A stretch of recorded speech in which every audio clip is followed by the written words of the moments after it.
Hi అండి, అందరికీ నమస్కారం. ఈరోజు సింపుల్ కిచెన్ డైరీలో దొండకాయ పల్లీ ఫ్రై ఎలా చేయాలో తెలుసుకుందాం. ముందుగా ఒక కడాయి పెట్టుకుని అందులో 3 టేబుల్ స్పూన్ ఆయిల్ వేసి, కొంచెం జీలకర్ర వేసి, కొంచెం పల్లీలు వేసి బాగా ఫ్రై చేసుకోవాలి. చిన్నగా తరిగిన ఉల్లిపాయ ముక్కలు, చిన్నగా తరిగిన పచ్చిమిరపకాయలు వేసి బాగా ఫ్రై చేసుకోవాలి. ఒక రమ్మ కరివేపాకు వేసుకోవాలి. అలాగే చిన్నగా కట్ చేసి పెట్టుకున్న దొండకాయ ముక్కల్ని ఆయిల్లో బాగా ఫ్రై చేయాలి. మూత పెట్టేసుకోవాలి.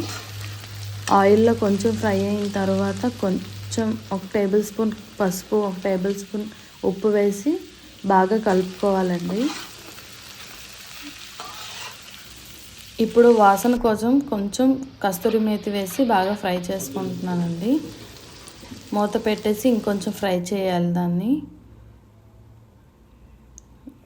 చూడండి ఎంత బాగా ఆయిల్లో ఫ్రై అయిందో. ఇప్పుడు 1 టేబుల్ స్పూన్ కారం వేసుకున్నాను. 1 టేబుల్ స్పూన్ మసాలా వేసి బాగా ఫ్రై చేసుకోవాలి. ఇది ఇప్పుడు కారం మసాలా వేసాను కదా, బాగా పడుతుందని మూత పెట్టేసుకున్నాను. ఇంట్లో ఇలా ఒకసారి ట్రై చేయండి, పిల్లలు ఇష్టంగా తింటారు. ఈ వీడియో మీకు నచ్చినట్లయితే ప్లీజ్ లైక్, షేర్, సబ్స్క్రైబ్ చేయండి. Bye bye.